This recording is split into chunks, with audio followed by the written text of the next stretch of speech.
But then we had this one video that kind of went viral, and people came in by the boatload, you know what I mean? And I kept telling people we have good problems, but it was, as soon as we opened up our doors at 6 o'clock, by 7 o'clock, we was packed every single day. And it was so busy, you know what I mean? And we're like trying to figure it out and run these systems. Started from the hustle, now we playing it smart. Put the system in position, took the grind out the heart. Got a team on a vision, every role playing part. Ain't no job, it's a business, that's the real boss art. We the 2 Exit Podcast. Hello there, welcome today. Welcome to Freedom to Exit. I'm your host, Sam Mitchell, Exit Factor North here in Atlanta, Georgia. Joined with our consultants, Josiah, Floyd, Maurice, and I'm leaving this young lady for last because our guest today is Alade. There we go, yep. And sitting to his left is Nadia. And she's been getting on me today about mispronouncing their words. And again, as you guys know, former basketball coach, former NBA player, Sam Mitchell here hosting this show in my new gig with the Exit Factor. And you know, I get a little flack every now and then from my coworkers and stuff. But today we're joined by a young man that, oh my God, I just have the utmost respect for. Being in this space, having played professional basketball overseas, played college basketball, 6'9", brother, played in the NBA. How many years your brother played? My brother did, I think, 10. 10 years? Did like 10. And you're now currently the owner of 2 restaurants. Yeah. Bar 44 and then SM 44. Correct. And 2 similar restaurants, but 2 different kind of vibes. I've been to both. And before we get into your business, let's talk a little bit about your path. You played at Georgia Tech, you played at the University of Miami, you played in Europe. Mm-hmm. What was that transition like? I played in Europe, but what was the transition like? And then, where did you catch the bug for business? You transitioned from a basketball player now to a restaurant owner. Yeah, so correction, played at Georgia Tech, then went to Miami Heat with D Wade and all those guys, and then went overseas to Europe. But yeah, I think I'm always thinking long term. I don't think short term. So I knew you couldn't play basketball forever, and I think I credit a lot to my mom, understanding entrepreneurship, understanding business. I think there's a bad rep about as athletes, one, either the dumb jock or just in general that after 3 or 5 years, you know what I mean, after playing ball, you know what I mean, we're broke and, you know what I mean, we got nothing going on for ourselves. So I like to be a pillar, that person that kind of changes that narrative as far as, hey, you know what, we are smart, intelligent athletes, or just human beings or people in general, you know what I mean? And we could do something outside of just putting the ball in the hoop. So I've always wanted to kind of show that for us athletes, you know what I mean? And then for the athletes who's kind of like, all we know is basketball sometimes, you know what I mean? We play it all our lives, you know what I mean? We wake up in the morning, play basketball, go to sleep, play basketball, like throughout the whole day. Like, all we know is we love basketball, you know what I mean? So so to see somebody that looks like them and been where they come from, and to see somebody doing something successful in the business space, you know what I mean? They can pick up on the things I'm doing. So I guess to answer your question, I've always was forward thinking and, you know what I mean, and knowing that it's something you have to do after basketball. And then just kind of changing the narrative on how they look at athletes, basically. Now listen, I was at a store yesterday, this past Sunday. I had scheduled an appointment. I went in, I sat down, I had a meeting with him, and he was a professional weightlifter. Okay. Right? And we started talking about sports, and I started talking about my son being, a baseball player. I started talking about Sam's son being a basketball player. And what we got on the topic was, having been an athlete myself, you both have been athletes, is that kind of the mindset's a little different, right? Because we had such a competitive background and mindset and had to work so hard to outperform and outcompete other people. We talked about that the other day, about how you would walk into a room full of people wanting to play, and there are only 2 jobs, and you got the job. But it came from that mindset and that extremely hard work. And if you think about it from that perspective, how does that mindset for you carry forward into what you have done, with your business side of things? It's actually very similar. I'm a competitor. I'm a winner. I'm a champion. I won multiple championships overseas. I think my first year we won like the French. I went to France. My first year. Well, we started high school, honestly. Final Four in high school. Didn't get our state championship. My boy Lou Will was supposed to be at our school, but we'll talk about it later. Then we were at AAU. I think we went like 56-4 on the AAU circuit. Georgia Stars. Shout out to Georgia Stars. One of the best AAU teams. I used to coach Georgia Stars. Oh, really? That's dope. Yeah. So. Oh, here we go. Here we go reminiscing, people. You know, we have to have time for that. So we went 56-4, won the national championship in AAU, won Kingswood Classic. That's a big tournament out in Texas, the Boo Williams State. So we won everything. Then college was kind of rough or whatever. Did make the tournament though. And then overseas, my first year, we won the French Cup. Second year, we won, called the Triple Crown. We won the Samanda Oz, which is like the week of the aces, best team for that week. We won the French Cup and we won the championship, that year. So let me ask you this. I know you look, obviously you won. Mm-hmm. You won more than I have. Yeah. You know, because I don't have no rings. And if I showed you my CBA championship ring, you'll laugh. But I want to ask you this. You got an important ring right there. I don't know if I won anything like this. I got hooked. I got captured, I got hooked. So I don't know if I did. Anyway. The prize was a beautiful wife. My wife, So you don't got no rings. There you go. But she know me. If I said something nice, she would think I'm not a husband. I would be an AI-generated person because she know me. That being said, you've spent your whole life entertaining people. Mm-hmm. Now you're spending the second half of your life taking care of people in the hospitality business. When you're on multiple restaurants like you do, you done went from entertaining people now to taking care of people. How's that transition been? Because you're basically in the same field. Now people are not paying to come watch you play, but they're paying now to come to your restaurants to be entertained, fine dining, make sure they have the right atmosphere. How have you taken what you've learned as a basketball player and winning into your business now? Because again, you're still taking care of people. Correct. To wrap up what I was saying with to Josiah, basically, because I won championships, I know it's a recipe to it. You know what I mean? I know the recipe for winning. It's not really this complex thing.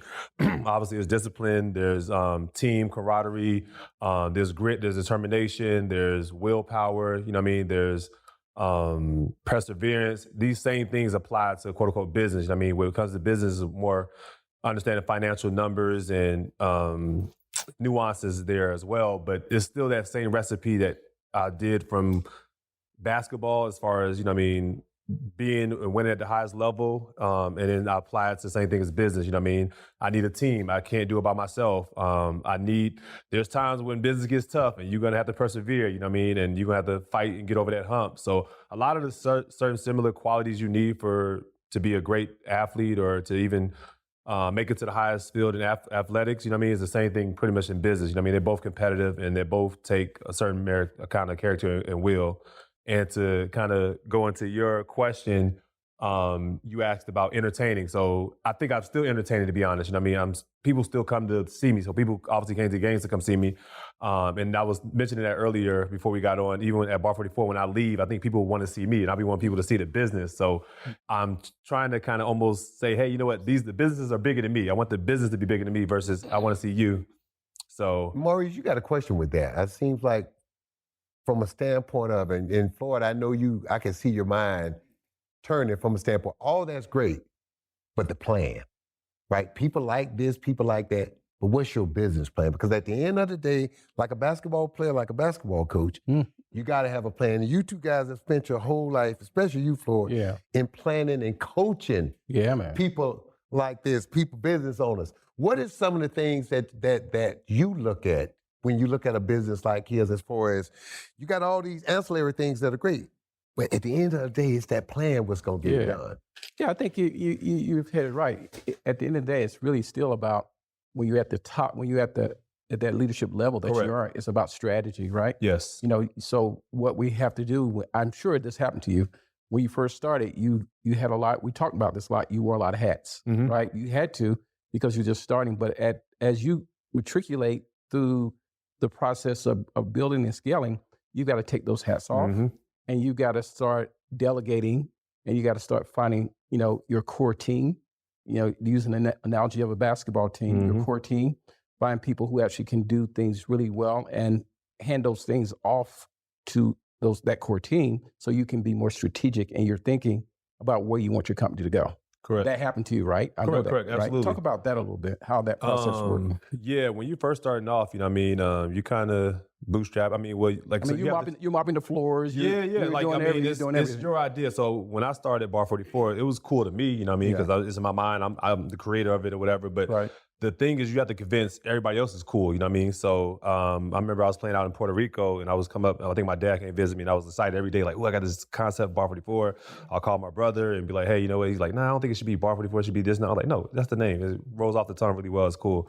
So now I get to kind of gloat about that because everybody says Bar 44 now. But in the beginning, it's just you that thinks has this cool concept, you know what I mean? So you have to convince and tell other people that, you know what I mean, get somebody else on the bandwagon, like, hey, you know what, I got this concept, it's cool, whatever, get somebody else. So that's what kind of happened. I got my business partner, then I got another team player to come on board. And he's like, yo, I like what you got going on. I think that's a good concept, you know what I mean, in the area, whatever.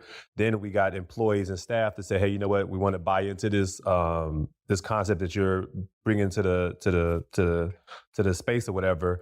And it just builds from there, you know what I mean? And then from that point, I remember the first day we opened, it was a little bit nerve-wracking because you got like 10, 15 employees, your kitchen and whatever, and then you're waiting for customers to come in. It's like nobody knows what Bar 44 is. It's just like this cool thing to you. Yeah. So at that point, you're like, dang. So then luckily, customers started to trickle in like, oh, we like this, you know what I mean, the food, the service, whatever. And this is my first time in this space. I don't come from a restaurant background. I come from basketball. So I'm learning everything because I don't want to be the person I just put money up and I don't know nothing and people could take from me. So I'm like, I learned every aspect of the business. So that gets to the point where you're saying, in the beginning, I'm helping out with the bar. I'm helping out with, you know what I mean, operations, systems. If there's something wrong with the restroom, I'm not above, you know what I mean, cleaning up the restroom, or if there's something outside, the trash can be taken out. I've done every aspect of the business to grow to the point now where I can like, I feel actually happy now. I can be at home on a Friday night and relax on my bed and both of my companies are running. But it didn't start like that. It started with doing all the groundwork from, hey, you know, when customers complain about review, I'm going to the table myself personally as the owner. You know what I mean? Can I check on this and that? But it took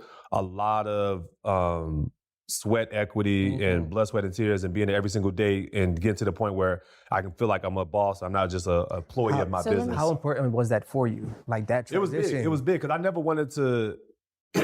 I like the comfortability of being able to call the shots, I guess, you know what I mean? To be frank, you know what I mean? I said, one time I'm done playing basketball, I don't want to work no more. You know what I mean? I want to be my own boss, you know what I mean? I don't want to work for nobody. So, so at first when I was doing it, I was like, man, I'm here every single day. And then get a little to the personal life. I remember I was dating at that time and girls were like, hey, you don't want to hang out or do a date? I'm like, I don't have time to date right now. I'm like, I'm working. And they're like, you make time for what you want. I'm like, I really didn't have no time for nothing. So it's like in that beginning time, you're working so hard and trying to build it up.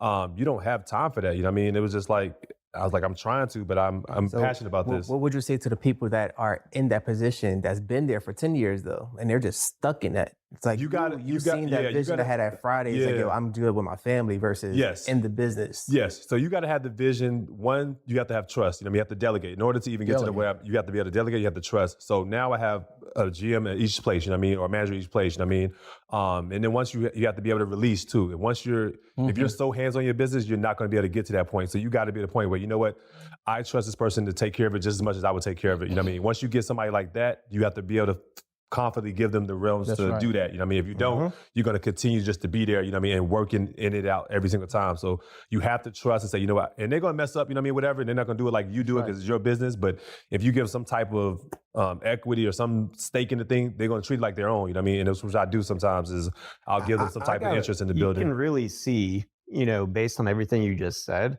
that athletic mental mentality of putting in that blood, sweat equity to really build up that business and then build it up to a point where you can put the structure in place to be able to have some personal space and balance, you know, in the business. And, you know, the next question I would have for you along those lines, so you've done a phenomenal job building up both of these restaurants. They're both successful businesses. So how would you define, you know, your customer experience? Because, you know, your restaurant is not just a place to go eat. It's also an experience and keeping your customers engaged for having repeat business and all that. So what kind of mindset do you take towards that? And then also thinking about scale, right? Because we've been talking a little bit about that. What would scale look like? And also being able to maintain that experience for your client? So luckily, like I said, in the beginning, I was in my business every single day, at least Bar 44, I was every day. And I thought I was gonna be able to build slow. I was like, hey, you know what? Nobody knows what this is. It's gonna build slow and we'll get a couple customers. But then we had this one video that kind of went viral and people came in by the boatload, you know what I mean? And I kept telling people we have good problems, but it was, as soon as we opened up our doors at 6 o'clock, by 7 o'clock, we was packed every single day. And it was so busy, you know what I mean? And we're like trying to figure it out and run these systems. Now, Coach, I went over there to his restaurant the other day because we had an event. Remember that? Mm-hmm. And there were people pulling up in their Lambos. Hey. And their their Bugattis. Like this is not just like a restaurant. Like you've really created an experience here, a high-end experience, right? Yeah. So the first one, I didn't, like I said, I was new to the space, so I had to learn, okay, how to run systems and reserve tables and this, that, and the third or whatever. So once I've graduated, and then funny thing is the people will beat you up in the reviews. You have one little mistake and they're killing you, and this is the worst experience ever. It took so many years to build it up just for one person to be like, oh, this is the worst. I've never experienced this place. I'm like, you're trying so hard to do it, and it's like sometimes you have to just live with, you know what I mean, you can't please everybody type situation. But because I had that experience, I started learning, okay, how to treat or how to run the systems or whatever. So now I'm able to do it at both places. So both places are an experience because of one, I say I put my energy into both of them. So I feel like how I am, if you like Bar 40, that means you kind of like me, I guess, is the way a weird way I look at it, because I really put my energy into it. So it's like, man, I like the energy, I like the space, because that's really me cultivating and creating that space in there. So at System 44, it's a fine dining place where you get the showmanship of the steaks, you know what I mean? They chop it in front of your face, tableside service. At Bar 44, you just feel the energy of this, a good local place where people take good care of you, make sure you're good, you're singing, doing karaoke, watching the game, you can yell at the TV. It's just that good energy. So we kind of cultivated a really good culture and space, and the people who's part of and are attached to Bar 44, we got a really big family and team, and people like it. Let me ask you this, and I want to. It's more for Maurice and Nadia in their field of expertise. And one thing we do here at X Factor North, and what Josiah's did, we brought together a select group of people with different expertise. And when I look at Maurice, I look at Nadia, you know, marketing, social media, and then you, Maurice, with AI, with technology. That's what you two guys bring to our table for our group, for our business. Talk to him about, from a technology standpoint, how do you use today's technology to grow and scale your business in the restaurant business? And then after that, Nadia, I want you to kind of dive into the social media part, the marketing part, because when you're in a restaurant business where it's, you know, you're catering to people, how do you get people excited to come to your spot, to visit your spot, to spend their hard-earned dollars using the techniques and the technology and the social media today? How would you, when you look at his restaurant, Maurice, knowing what you know about technology and the AI space, how would you incorporate that within his business? So I already know you're doing some of the things because we've been there. So I'm like, I'm saluting to you, because appreciate that. Restaurant is the hardest. Yes. And it's the industry with the most turnovers, right? Like there's more restaurants that's coming and going than any other type of business there is. So with that, you focusing on the hospitality, the experience of it is like literally detrimental to the growth of the company. So using technology and AI is like, instead of having actual menus, here's the QR code to now collect their name, number, email. So now you can actually market to people versus them just coming in on one time. Say it again, hold up. Yeah, you mean to tell me, and I'm dumb to this, when I go to these restaurants, and I have to use my phone and QR code to pull up the menu, that's also a way for them to get all my personal information. People, I did not know that. See, you learn something new, and that is brilliant. I mean, look, it's brilliant, but I didn't know that. Yeah, so it's little simple things to give the incentive for them, like, oh, here's 10% off your next meal or something, just to get their information. Like, we're in the world of data. Yeah. So the more data that I have about an individual coming into my restaurant, coming into my bar, that's ultimately like what we want. We want your favorite drink. So when you walk through the door, it's already like prepped for you. We want your favorite meal. It's like, okay, they like their steaks medium rare. So really creating that ambiance, that experience for individuals, and just using technology to do it is simply forms, collection, and automation, which you have a few of these things. So like, again, salute to you. Appreciate that, man. A lot of people aren't even thinking about that. Yeah. It's like, yo, how do I bring in more customers? Like, well, how do you cater to the customers that you already have today? Because they're the one that's paying you. You'll focus on getting new, but not the person that's here spending money with you right now. I'd rather make this person spend more money with me than bring in more people because he's going to be around much longer. So I know if Floyd's coming to my restaurant every single Friday, I'm going to make his experience the best experience. Just like how we go to the barber, we don't leave our bar because they made experience for us. So it's the same with the restaurant. We just use technology to capture that data to build up an industry to expand it even farther. Now, Nadia, I see a lot of videos you post. You go to different kind of businesses and stuff. When you go to restaurants and marketing a restaurant, what are some of the things that you would think about from a restaurant owner? And you look at his restaurants, you've been in those restaurants, they vibe. They're similar, but there's two different kind of vibes. What do you think about from a social media standpoint as far as driving customers to that type of business? Yeah, no, I've done a little bit of deep dive research on your social medias. And I think you're doing a great job, especially with SM44. I mean, the Instagram, I don't know if you have a marketing professional or a social media strategist. You're sitting next to him.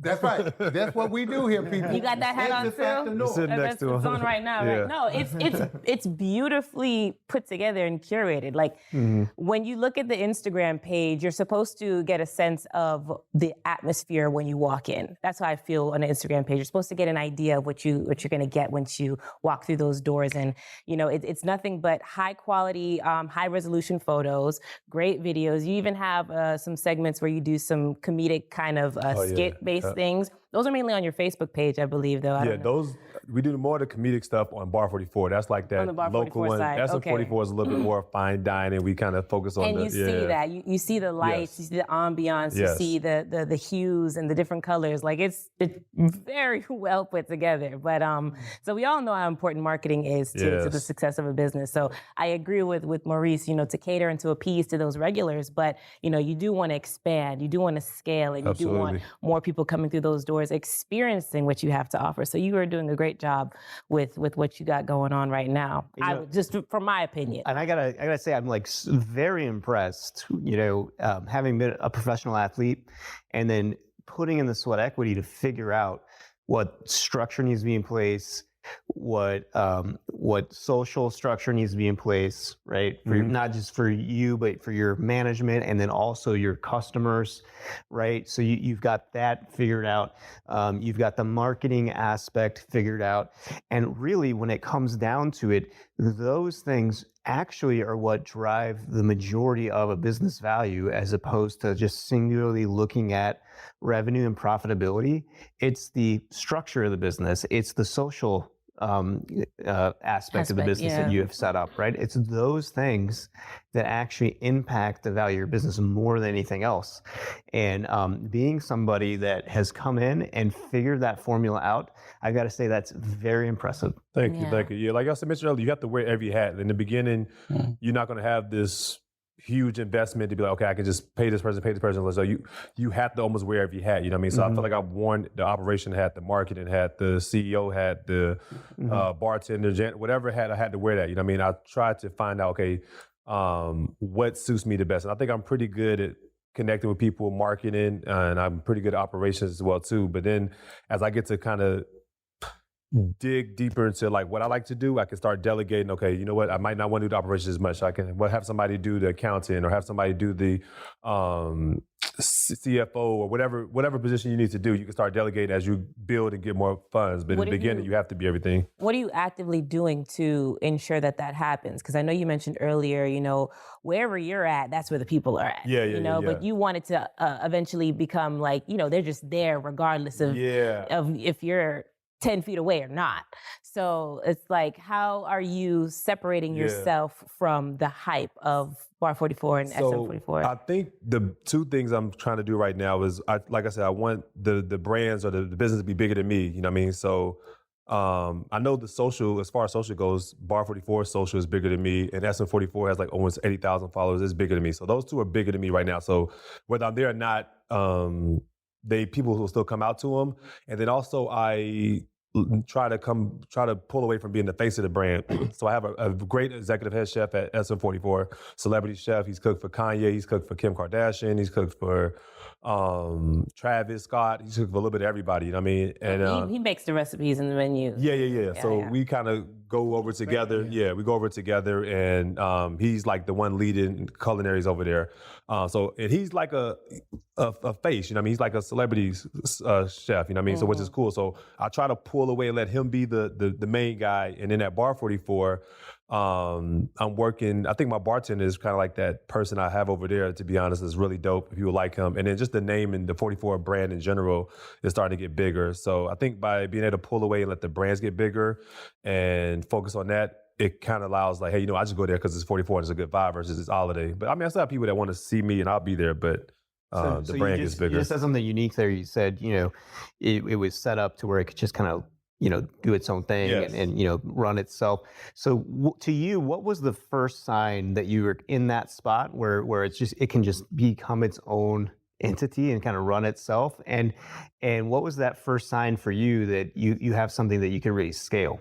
So it goes to trust. Like I said, I'm in a business where actually cash is involved too, you know what I mean? Yeah. So you got to make sure, hey, you know what, cash at one of your restaurants is getting accounted for, nobody's stealing.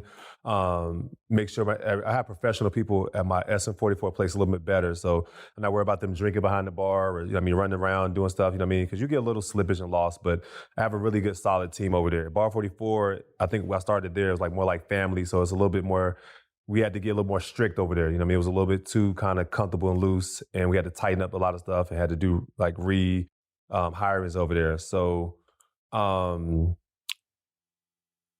basically it was me getting these systems in place. I mean, once I got the systems in place and once the trust is in place, hey, you know what? The money's going to get counted up. It's going to get put away. The system's over here that everybody knows it rolled. Then I can feel comfortable like, hey, you know what? I'm not there today. Everything got counted up. Everything got system. I can do my checks and balances on everything. And I feel comfortable to like, oh, it's running. So now if I want to book a travel and do something that I can book a travel now because I know the systems are in place. And usually any good business, if you have a system in place, you don't have to be there. If you don't have a system in place, you're going to have to be that which you are. You know what I mean? So how do you feel like your life would look like if you did not have all these systems? You were still wearing all the hats today. I'll be in this business. Hey, I'm welcome to Bar 44. I'll be your host and everything. I'll be just sitting right there. You wouldn't be sitting here with us. Yeah, I wouldn't be sitting with y'all. I'll be like, I wouldn't have time. I wouldn't have time. So like I said, I think long term. So I never wanted to be my height, still and be a manager at my place or I'm the celebrity person at this local place. I wanted to be in the same place with the Phil Knights, the CEOs who have Nikes all over the place, or Howard Schultz, who Starbucks has a bunch of Starbucks all over the place. So I never wanted to just be the local celebrity in my local little restaurant. So what's some of the quick takeaways of how to help another restaurant owner put some systems in place to now remove themselves from the owner of every house? I would say the first thing is hire Exit Factor North. That's the first thing you need to do. I'm about to say, I think that's what you guys focus on. Yeah. Uh-huh. That's the first thing you need to do. Yeah, I mean, one, I think giving them the vision first, you know what I mean? Because you don't have the vision, you're not going to even do it, you know what I mean? You're just not even going to think about it. You're just going to be, I'm just working in my place. So you have to have the vision to be like, and then I think you have to think big, you know what I mean? To be honest, like if you're thinking big enough, you know what I mean, you're going to think about a plan to not have to just be there all the time and start growing. Because the only way you can grow, I can't be at all my places. I can't be at Bar 44 SM4 at the same time. So it's like, it forces you to grow. You know what I mean? I have to grow. I can't be there. You have to start putting things in place. You have to start putting systems in place. So And then take your hat's advice, ambition over excuses. There you go. You already know. That is the go. That is the motto. We talk about systems and processes. You're absolutely right. I think something that Peter Drucker said, he says, culture will eat strategy for lunch. Culture. A lot of what you've been talking about is really about how you develop the culture, how you build culture, because culture is something that you ingrain into your team. You transfer your vision to your team. So when you're gone, like, oh no, we don't do it that way. Yeah. We got to do it this way. Oh, we don't give that type of experience. We give the best experience. Yes. You cascade that culture down. So when you walk away, everybody knows how you want it done. Yes. And they've already bought in. It sounds like you've done that. No, we have a big culture at Bar 44. I think anybody who's part of it feel like family. Yeah. I will even go to say one of my bartenders was willing to or wanted to get a 44 tat on his, like, that's how. Let's go. Like it's culture, baby. Yeah, people like people really love 44. Yeah, like 44 is like a real thing. It's like a family. So anytime somebody had a birthday, it was dope. I was like, you should get it. But I was I was gonna say, did he get it? That's hard. But everybody's like, why would you do it? But it's like, He that's got how, it. He didn't get it. I don't think he got it, but he wanted to. I was like, maybe he shouldn't, but I don't know. But it just goes to show you how, like you said, the work culture there, you know what I mean? Like, it's not just like, oh, I just go to work, That's you know what I mean? It's like, no, I really live this 44 thing. So, That's right. So yeah, like if people have birthdays, we'll take everybody, the whole team out for the birthdays, you know what I mean? And celebrate them. I'll take care, obviously pay for the whole bill for the whole team or whatever. So I built a level of culture, family, you know what I mean, unity, togetherness, you know what I mean, at Sounds like both of the places. But also it could be a flip side to that too, because sometimes people get a little too comfortable when it's like, hey, you know what, that's the family, whatever, because I'd had some troubles and stuff. And I'm like, hey, you know what, any other place you couldn't do that because it's this culture family thing. So I think at this point I'm learning to kind of understand, okay, this is family, but also in families you have to, when your son acts up, you got to spank him and you got to, you know what I mean, keep him in line. So it you know can't what be drives too culture sweet. though? Values. Yeah. Okay, so if I'm driving the values through the organization, then you know that we don't do that in my family. Correct. Right? We don't do that in my family. Correct. Exactly. Yeah. And I think that's just being a little bit more stern on certain things. So sometimes we'd be a little loose and a little lax on certain things, and we had to be a little more stern on certain things to make sure, hey, you know what, let's create the right culture and the right values and systems. Yeah. I got to ask you this. You and I was talking earlier. You just instituted some things for your Bar 44. You got some nights coming up. Oh, yeah. This Friday especially, you're going to have live music, man. Live music is this something, have you looked at this from a standpoint, because we talked about the location. Yep. And then we've talked about how nice of space this is, and it can be a lot of different things based on the night. You got some nights coming up. You're tweaking your Bar 44 experience for your customers over there. Talk about some of the things that you've implemented that you got coming up in the near future. Yeah, so we got live music bands on Fridays. Every Friday. It's going to be every Friday. Every Friday we got the live music band, and people love live music entertainment. And if you like, you got a nice little date, you know what I mean, or a lady that you want to like, you know what I mean, impress or whatever. I think that's a nice little vibe to like take her out, you know what I mean, have some music, some nice drinks, and the prices are very affordable there. You know what I mean, you can get, I think we have specials of like $12 and $14. You know what I mean, so you're not worrying about, hey, I got to break the bank, you know what I mean, just to impress somebody, you know what I mean, you can have a nice little date, you know what I mean, for maybe $50, $60, you know what I mean, to be honest, you know what I mean. Nice date night for the wife. Yeah, right? there you go. Yeah. Hey man, if I could just go out on a date night with my wife and spend $60, I'm all in. I'm all in. Brother, I have not spent less than $100 ever. So right there, there goes your value right there. There's your value right there. Let's be honest, people. Because you get one of the premier bands in the city that we're bringing out. We're not bringing this we're bringing like a nice band. So you always pour into the people. I don't, my first mindset is not, okay, how much can I make as much money as I can? I try to pour into people. And it kind of like, it will pay his dividends back. So so we got the bands on Fridays. We got on Sundays, we got brunch. So we do this, our brunch is phenomenal. And we got karaoke nights on the evenings and Sundays. On Saturday, it's a night where you can kind of get out the house, you know what I mean, have a good time. You got the live DJ, entertainment, get a bottle, you know what I mean? It's like birthday parties, all that kind of entertainment. And then it's like a sports lounge too. So you got games and TVs on everything. Is there a boxing match going on? We'll have the boxing playing, or fight playing, or the football playing, basketball playing. So it's a real culture. It's infused place, you know what I mean? So it's fun, and every single night you have, then Thursday you have like R&B Thursday, $1 hookah. So we do $1 hookah on Thursday. You know what I mean, our Atlanta culture loves hookah, so we make sure we cater to them too. So it's a win. I think with the purchase of a food and drink, you get a hookah for $1. So wow, I just know Atlanta loves it, so I'm like, that's the money grab right there. Some things really affordable for the people here in Atlanta to give them an opportunity to get out and experience, have a nice night. Affordable night. Exactly. Especially with the economy we're in too, you know what I mean? So people still want to go out and have a good time, but now I feel like, hey, you know what? I got to spend almost $300, $400, $500, whatever amount. So that's like a nice little sweet spot where I can get a little small hookah, get some drinks and food, and be okay. And I know you got to think, but I think for me, man, I think when people are stressed, that's when they need those outs. True. Right? If you can't go out, it just builds up that frustration even more. When you work, my father used to say something that I'll never forget. My dad used to always say, you got to pay yourself first. Yeah, man. Because you're the one putting in the effort. You're the one getting up at 5:30, 6 o'clock in the morning. You're the one doing that grind. You're the one working. You're paying the bill. If you can never pay yourself or treat yourself for anything, then why are you getting up every morning? But yet we have to be realistic. You know, your dollar's only going to go so far. So I think for the people out there, Bar 44 offers you, and we've been to both of those establishments. The decor, the menu, the food, The atmosphere. the atmosphere. The atmosphere for sure, yeah. Yeah. It's A+. And again, like now that you're talking about night. You know, the usability of it. one word that we said we probably used about 50 times: experience. You create an experience. Yeah. And that, that's Disney's whole thing. Yeah. Yeah. That's what people are buying into. You come to Disney World for an experience. Yeah. I was just there last week. So. Right. The wow How was the experience? It was like the wow factor. And it seemed like you created this wow factor for people, and there's different iterations of the experience. Yeah, it's definitely not like a humdrum type of vibe or a melancholy type of vibe. Yeah. It's like when you come in there, you feel the energy right away. And that is something that we are intentional about, you know what I mean? Because people, especially at SM44, you're spending more money. So you want to give somebody their value. And if you give people the value, they don't mind spending that money for, you know what I mean? But they want to be, they want their money to be valued, and they want to be appreciated, and they don't mind spending, you know what I Was mean? that organic, or did that happen because you had a vision? You saw that? A little bit of both. But like I said, it was intentional. This stuff is intentional. Because in the day, I mean, when I thought about it, I mean, I'm not gonna say like, hey, I'm so cool that, hey, you know what, you just want to come to my spot. It's like, hey, you know what, or I should say it like this.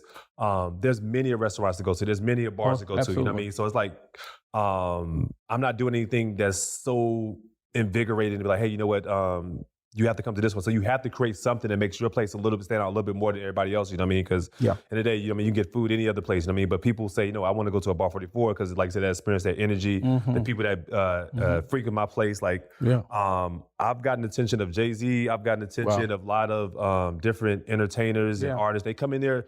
I remember at Bar 44, you have to pay these people to come in. Now they pay to come to my place. At SM44, they'll pay, and I see them all the time. They'll be like, I'll be sitting down. It's like, Summer Walker's right there. And I was like, I had no idea. And they said, I think the other day, they said Biggie's daughter came in there. And I didn't even know she was there. Wow. So people, they just come now because of just the name and just what was being built now. But it took just pouring into people. Yeah. For our business owners out there, this is what we do at Exit Factor North. And Maurice, before we close this segment of the show, I want to go around to everybody, all our consultants. Just give a quick overview of what we do here at Exit Factor from a standpoint of technology. I mean, you're our guru from AI technology to technology, integrating this into people business. Just quickly, talk about how important in today's time with your business that technology is. Best way I could explain it in simple terms, y'all probably have 1,000,001 systems that aren't talking to each other. You got your text messages, you got emails, you got websites, you got folders after folder after folder after folder of different things that don't communicate with each other. So now your team or you are straggling around trying to pull this stuff together.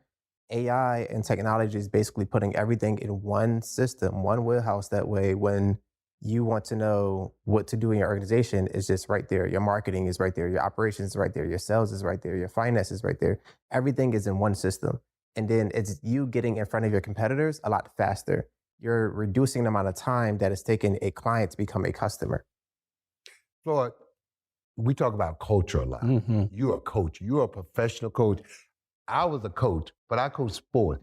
You coach business leaders. Right. You coach business owners. Just quickly talk to, again, this is what the expertise people that we bring to the table. Yeah. Talk about when you sit down with someone like Alade, when you have that conversation about building culture within your business. Yeah. Well, one thing we do know about leaders like yourself, I call you leader because you are a leader, because you're driving the organization. It's a lonely place sometimes because sometimes you don't have anyone to bounce ideas and strategies off of. And sometimes when you're going through whatever you go through in a business atmosphere, you can't talk to your employees about some of the things that you're concerned with. And who do you talk to? Well, you talk to a business coach like Exit Factor, and business conversations can cover all business verticals. If it's HR, we can talk about that. If it's marketing, we can talk about that. If it's, hey, my cash flow is down. You can't talk to employees about that. So you can talk to a coach because we don't have, we can be objective. And we can use our experiential insight to help you remove these constraints and help you think through these things. Because when I'm coaching, I'm not telling you what to do. I'm helping you to work through the situation so those ideas can emerge from your own experience. Expand on that and imagination. Exactly, expand your imagination. So you're better, you're stronger. And at the end of the day, you make decisions, so you live with them because those are your decisions, but Yep. they're better because we talk through those decisions. Correct. That makes sense? No, I agree. And now I want you to talk about from a marketing standpoint. You're out there, you do a lot of social media posts. I see a lot of things that you're doing from a business standpoint. And again, these are the services that we offer here at Exit Factor North here in Atlanta. Talk about the marketing standpoint and going after these business, getting people engaged, getting that reaction from people when they've been to Bar 44, SM44. Yeah, I think, in my personal opinion, I feel like one of the most underrated marketing tactics is word of mouth, and particularly from restaurants. When you hear from your cousin, your friend, your grandma, your whoever, that they had an amazing time at this place, that makes you want to go even more. So I think what you're doing right now is exceptional in just the experience, that E word we keep using, Yes. that experience that you're creating for your guests. You know, not just customers, they're guests. Right. You bring them in and you Yep. treat them like family each time. So that alone is key marketing within itself. And then everything you're doing on the social ends and the digital ends is just cherry on top. So hats off to you with that. And Alade, I want to ask you this. Give everybody out there that's listening the address to your 2 restaurants. Okay. We've talked about the specials and the nights that you got going on. And then any other thing that you want to add before we close out this segment of Freedom to Exit about your restaurants and future plans as far as expanding or scaling your business. And again, we here at Exit Factor North, that's what we're here for, to help you scale, to help you expand, to help you grow your restaurants. And again, we'd like to see one day a Bar 44 in all 50 states, if possible. That'd be dope. That'd be dope. Yeah, first I want to just say thank you guys for even having me on here. It was a great conversation with you guys to kind of like dive deep into the business. I do a lot of philanthropy work too, so I'm very passionate about like being able to give gems or being able to help the next person out. And like I said, I did it because to kind of change the narrative of athletes or whatever. And if they can pick up anything, I'm more than willing to do that. You know what I mean? So I appreciate you guys having this platform for me to even speak on this and hearing all y'all different advices and 2 cents on everything. Obviously, you got Bar 44, that's in Marietta. That's 2755 Canton Road, Marietta, Georgia. And then you got SM44, that's in Midtown. That's 793 Juniper Street, Atlanta, Georgia.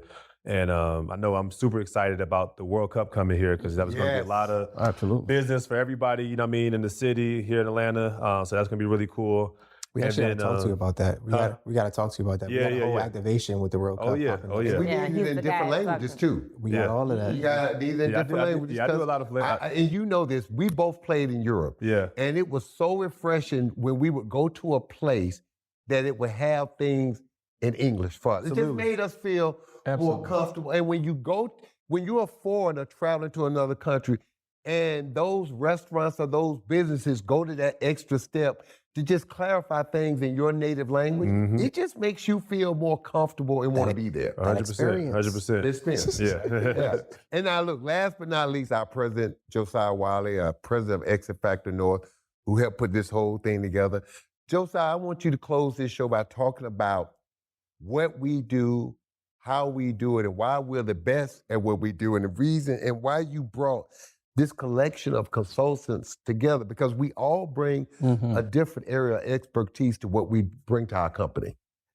Absolutely. What we talked about today was an incredible story, your story about going from being a professional athlete, taking that mentality of hard work, dedication, and then applying that to a business where you built out a structure, you built out a social aspect of the business, you built out marketing part of your business, right? You really built out an entire infrastructure that is extremely successful today. What Exit Factor does is we can help take it to the next level. We can help with scaling that, expanding it, increasing revenue, increasing profitability, and that's why we have this team here. This team is tailored specifically to be able to take those intangible things in a business and scale those and make them larger.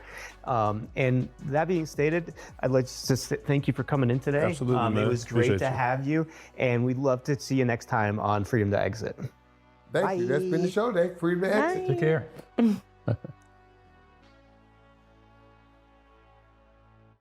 80% of businesses out there don't sell. 20% do. Be a part of that exclusive club. Don't allow things like death, divorce, disability, or disagreement to keep you from joining that exclusive club and getting 90% of your net worth in cash. Hey guys, most people start their businesses because they have a vision for a lifestyle sometime in the future, to be able to have that business create that lifestyle for them so they can exit not on someone else's terms, but on their own terms. So you can do that now. I want you to go to our site, Plan That Exit, to do an assessment of what your business is worth. Because when we know what your valuation is, we can actually help you get that valuation even multiple times higher than what it is today. Answer me this. Could you leave your business right now, turn off your phones, shut your laptops, not respond to any emails, phone calls, text messages, and it'd still be running like a well-oiled machine? If that's not you, then you need to visit our website, planthatexit.com. Like this video, subscribe, comment for more topics that you want to hear us talk about, and we'll see you guys in the next video.